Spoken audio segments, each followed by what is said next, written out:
নমস্কার বন্ধুরা, আমি দেবজ্যোতি টিয়ার গার্ডেন ইউটিউব চ্যানেলে আরও একবার আপনাদের স্বাগত জানাই। আমার আজকের ভিডিওর টপিক হলো চন্দ্রমল্লিকা। চন্দ্রমল্লিকার বর্তমান পর্যায়ে পরিচর্যা আমরা কিভাবে করছি সেটাই থাকছে আজকের এই ভিডিওতে। আজকের এই ভিডিওতে আমি আপনাদের বলবো চন্দ্রমল্লিকায় এখন কি খাবার দিচ্ছি, ফাঙ্গিসাইড, ইনসেকটিসাইড কিভাবে কদিন পরপর প্রয়োগ করছি, কিভাবে ঝোপালো করার জন্য গাছের পিঞ্চিং করছি, এই সমস্ত কিছুই থাকছে আজকের এই ভিডিওতে। এর আগের একটি ভিডিওতে আমি আপনাদের বলেছিলাম যে চন্দ্রমল্লিকায় প্রচুর ফুল পেতে কিভাবে এর মাটি তৈরি করতে হয়। তো ভিডিওটি যদি আপনারা না দেখে থাকেন তাহলে ডেসক্রিপশন বক্সে ভিডিওটির লিংক দেওয়া থাকবে, সেখান থেকে ভিডিওটি দেখে নিতে পারেন। যারা চন্দ্রমল্লিকা গাছ ভালোবাসেন আজকের এই ভিডিওটা তাদের জন্য খুবই স্পেশাল হতে চলেছে, তাই স্কিপ না করে পুরো ভিডিওটা শেষ পর্যন্ত দেখতে থাকুন। ভিডিওটি যদি আপনাদের ভালো লাগে তাহলে অবশ্যই একটি লাইক করে দেবেন, আর চ্যানেলে নতুন হয়ে থাকলে চ্যানেলটি সাবস্ক্রাইব করে পাশে থাকবেন। তাহলে চলুন আর দেরি না করে ভিডিও শুরু করা যাক।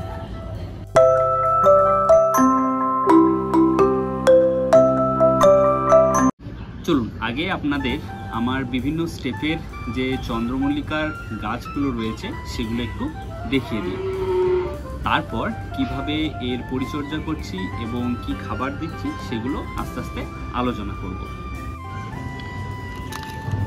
দেখুন, এই যে চন্দ্রমল্লিকা দেখতে পাচ্ছেন এটা রয়েছে 3 ইঞ্চি পটে। এটাই কিন্তু একবারও পিঞ্চিং করা হয়নি।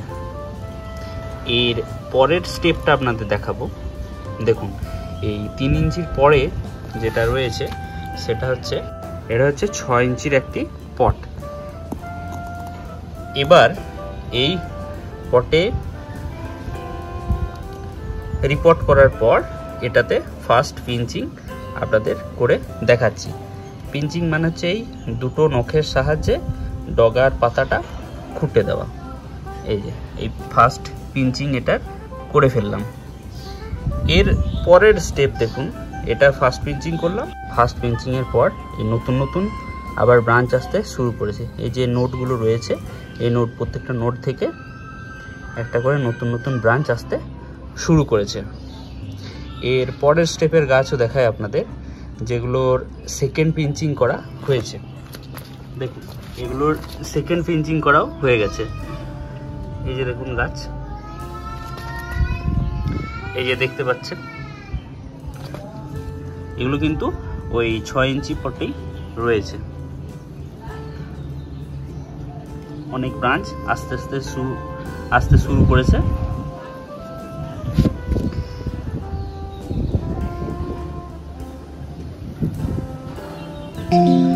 আর তারপরের আরেকটি স্টেপ আপনাদের দেখায়।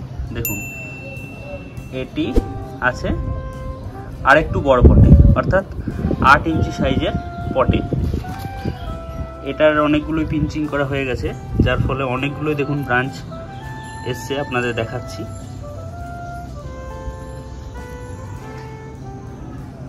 আচ্ছা, এর পরের স্টেপ যেটা আছে 10 ইঞ্চিতে, সেরকম একটা স্টেপের গাছ আপনাদের দেখায়। এই যে গাছটা এখন দেখতে পাচ্ছেন এটি রয়েছে 10 ইঞ্চি পটে। আমরা চন্দ্রমল্লিকার জার্নিটা শুরু করছি ঠিক এই জায়গা থেকে। দেখুন, আমার হাতে এখন দেখতে পাচ্ছেন একটি চন্দ্রমল্লিকার চারা, যেটা কিন্তু এখনো পর্যন্ত পটিং করা হয়নি। এরপর আমরা পটিং করেছি। দেখুন, এই যে একটা এখন দেখতে পাচ্ছেন এটা একটা চারা, এটা পটিং করা হয়েছে, একটা 3 ইঞ্চি পটে পটিং করা হয়েছে। এরপর দেখুন আরেকটি স্টেপ,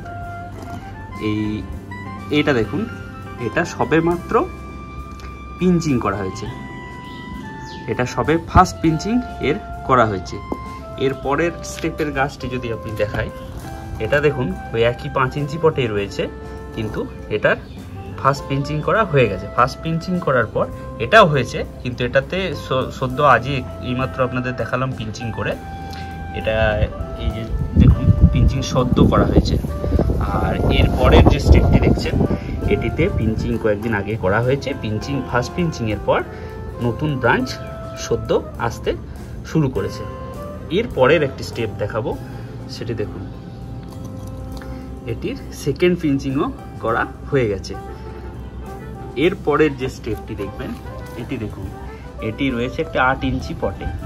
এটার আরও কয়েকটি পিঞ্চিং করা হয়েছে এবং এর পরের স্টেপ হচ্ছে এখন এটি রয়েছে 10 ইঞ্চি পটে। অর্থাৎ স্টেপ বাই স্টেপ আপনাদের দেখালাম। এখান থেকে শুরু করে আস্তে আস্তে আস্তে আস্তে এই পর্যন্ত যাওয়ার জার্নিটা সেটার মূল মন্ত্র হচ্ছে পর্যাপ্ত এবং ঠিকঠাক খাবার দেওয়া আর পিঞ্চিং। এই দুটো মেন কাজ করে আমি এই জায়গা থেকে এই জায়গায় পৌঁছেছি।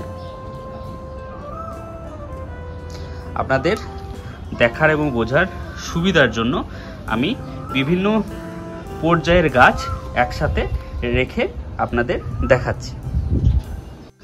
গাছগুলো যখন ছোট থাকবে তখন আমরা এই ব্রাঞ্চ যেগুলো পিঞ্চ করব সেগুলো সেম হাইটে রেখে পিঞ্চ করব। তারপর আস্তে আস্তে যখন বড় হয়ে যাবে তখন এই যে দেখুন এটি বড় হয়ে গেছে, এটির ক্ষেত্রে আমরা সেম হাইট না, আস্তে আস্তে পিঞ্চিংটা আমরা এই কিনারার দিক থেকে শুরু করব এবং এই মিডল পজিশনে এসে শেষ করব। অর্থাৎ একটা ছাতার মতো শেপ দেওয়ার চেষ্টা করব। এখানটা নিচু থাকবে, তারপর আস্তে আস্তে আস্তে আস্তে সিঁড়ির ধাপের মতো উঁচু করব। এইভাবে বড় গাছগুলোর ক্ষেত্রে এইভাবে পিঞ্চিং করব। আর এইগুলো যেহেতু এখন ছোট রয়েছে এগুলো আমরা সেম হাইটে রেখে পিঞ্চ করব। এই দেখুন করেছি পিঞ্চ, যেটা করেছি এই দুটো ডাল এই যে এগুলো সব সেম হাইটে, এই যে এটা সব সেম হাইটে পিঞ্চ করেছি। আর এখানে আপনারা দেখতে পাবেন এই একটা দুটো এই তিনটে ব্রাঞ্চ কিন্তু পিঞ্চ করিনি। অর্থাৎ এই তিনটে ব্রাঞ্চ কিন্তু সাইজে এগুলোর থেকে তখন ছোট ছিল যখন এগুলো পিঞ্চ করেছিলাম। এবার আস্তে আস্তে যখন এই সেম হাইটে পৌঁছে যাবে তখন আমরা এর ডগার পাতাটা খুঁটে দেবো, অর্থাৎ সমান করে। এটা হয়তো একটা পাতা কাটতে হলো, এটার হয়তো সেম হাইটে আনার জন্য দুটো পাতা কাটতে হলো। এভাবে যেটার সেম হাইটে আনার জন্য যেরকম কাটার দরকার সেরকমভাবে আমরা সেম হাইটে রেখে পিঞ্চ করব। এটা দেখুন সবগুলোই পিঞ্চ করা আছে। এগুলো কিন্তু প্রত্যেকটা ব্রাঞ্চই দেখুন সেম হাইটে রয়েছে। এবং প্রত্যেকটা পিঞ্চ করা হয়েছে, 4 পাতা রেখে পিঞ্চ করেছি।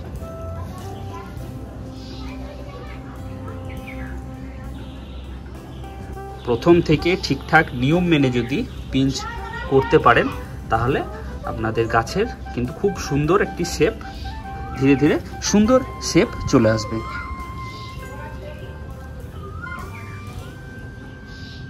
আর কিচ্ছু নেই, শুধুমাত্র ঠিকঠাক খাবার দিয়ে যান আর ভালোভাবে দেখে দেখে পিঞ্চিং করে যান। পিঞ্চিংটাই কিন্তু মেন অস্ত্র গাছ সুন্দর ঝোপালো করে তোলার। নির্দিষ্ট দিনের ব্যবধানে আপনারা ঠিকঠাকভাবে পিঞ্চ করে যান। দেখুন এই গাছটি বড় হয়ে গেছে। এবার এটির পিঞ্চিং করব। তো কেমনভাবে পিঞ্চিং করছি, এই কিনারা বরাবর পিঞ্চিং করতে শুরু করেছি। দেখুন কিনারা বরাবর পিঞ্চিং করে যাচ্ছি। এই যে ডগার পাতাটা খুঁটে দিলাম।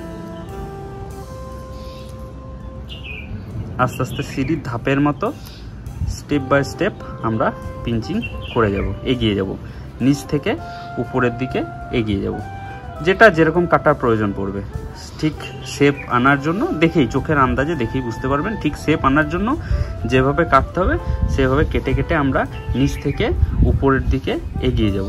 অর্থাৎ নিচেরগুলো একটু নিচের থেকে শুরু করব, নিচের থেকে শুরু করে আস্তে আস্তে আস্তে আস্তে সিঁড়ির ধাপের মতো আমরা উপরের দিকে এগিয়ে যাব। এবং এই যে দেখুন একটা ছাতার মতো শেপ দেওয়ার চেষ্টা করব। আস্তে আস্তে এখানটা একদম নিচু, তারপর আস্তে আস্তে আস্তে আস্তে উপরে উঠছি।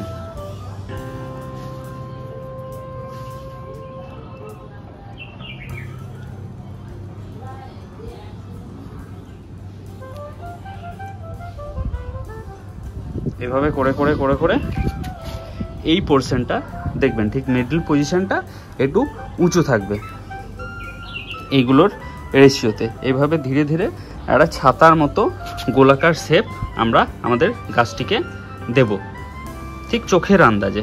এইভাবে শুরু করে এই যে দেখুন পিঞ্চ করলাম, এভাবে শুরু করে আস্তে আস্তে আস্তে আস্তে এগিয়ে যাব। এভাবে আমরা পিঞ্চ করতে থাকবো। দেখুন এই গাছটির পিঞ্চিং কমপ্লিট করে ফেললাম। পিঞ্চিংয়ের আগে তো দেখেছেন আপনারা গাছটা, দেখুন পিঞ্চিং করার পর গাছটির চেহারা দেখুন। এই যে এগুলো পিঞ্চিং করেছি।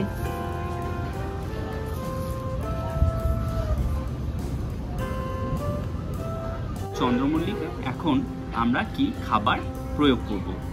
তো গাছগুলোই এখন যে খাবার দিচ্ছি সেটা হচ্ছে সপ্তাহে একবার করে পাতলা করে খোল পচানো জল সাথে ডিএপি।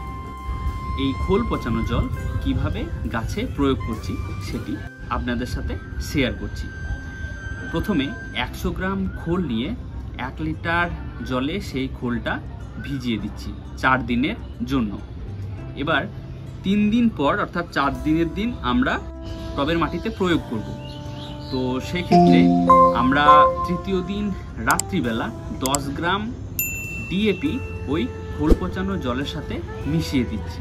তারপর যে মিশ্রণটি তৈরি হচ্ছে সেটি পরের দিন অর্থাৎ চতুর্থ দিন সকালবেলা ওই 1 লিটার খোল পচানো জল তার সাথে আমরা আরও 9 লিটার জল অ্যাড করব, অর্থাৎ ডাইলুট করে নেব মিক্সচারটিকে।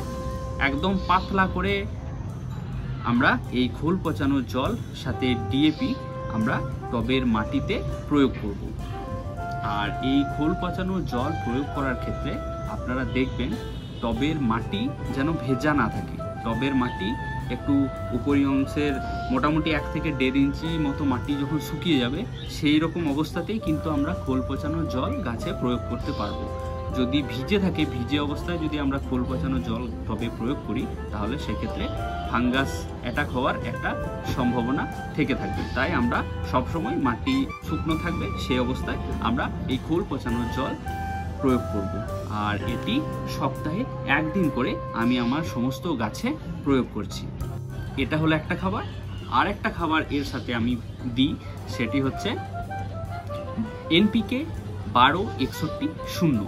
এই এনপিকে 1261 0 এটিও আমি সপ্তাহে 1 দিন করে বড় গাছের ক্ষেত্রে 2 গ্রাম পার লিটার হিসাবে জলে গুলে 100 ml করে টবের মাটিতে প্রয়োগ করে দিচ্ছি। আর যেগুলো ছোট রয়েছে সেই ছোট গাছগুলোর ক্ষেত্রে 1 গ্রাম পার লিটার হিসাবে জলে গুলে আমি টবের মাটিতে প্রয়োগ করছি। এই খাবার এখন চলছে। এছাড়া খাবার ছাড়াও যেটা দিতে হবে সেটা হচ্ছে ফাঙ্গিসাইড। ফাঙ্গিসাইড অযথা বেশি পরিমাণে গাছ দেবেন না, কারণ চন্দ্রমল্লিকা গাছ ফাঙ্গিসাইড খুব একটা পছন্দ করে না। কিন্তু আমাদেরকে গাছকে ফাঙ্গাসের হাত থেকে বাঁচানোর জন্য ফাঙ্গিসাইড প্রয়োগ করতে হবে। আর এই ফাঙ্গিসাইড এখন আপাতত প্রয়োগ করছি মাসে 2 বার। ছোট গাছের ক্ষেত্রে 1 গ্রাম পার লিটার হিসাবে জলে গুলে স্প্রে করছি, আর বড় গাছের ক্ষেত্রে 2 গ্রাম পার লিটার হিসাবে জলে গুলে স্প্রে করছি। পোকামাকড়ের হাত থেকে গাছকে রক্ষা করার জন্য আমরা কীটনাশক প্রয়োগ করব। তো কীটনাশক হিসাবে আমি প্রয়োগ করছি 2 রকম কীটনাশক প্রয়োগ করি আমি অল্টারনেট করে। আর কীটনাশক প্রয়োগ করছি 10 দিন অন্তর। কীটনাশক হিসাবে আমি রেখেছি কাকা, যেটি একটি জৈব কীটনাশক, আর সাথে রয়েছে ইমিডাক্লোপ্রিড গ্রুপের ইনসেকটিসাইড। এই কাকা প্রয়োগ করছি 2 ml পার লিটার হিসাবে জলে গুলে গাছে স্প্রে করছি। ইমিডাক্লোপ্রিড গ্রুপের যে ইনসেকটিসাইড রয়েছে সেটি আমি ছোট গাছগুলোর ক্ষেত্রে 1 লিটারে 5 ফোঁটা ফেলে স্প্রে করছি, এবং বড় গাছের ক্ষেত্রে 1 লিটারে 1/2 ml গুলে স্প্রে করছি। আর এই ইনসেকটিসাইড আমি প্রয়োগ করি সন্ধ্যাবেলায়, অর্থাৎ সূর্যাস্তের পর।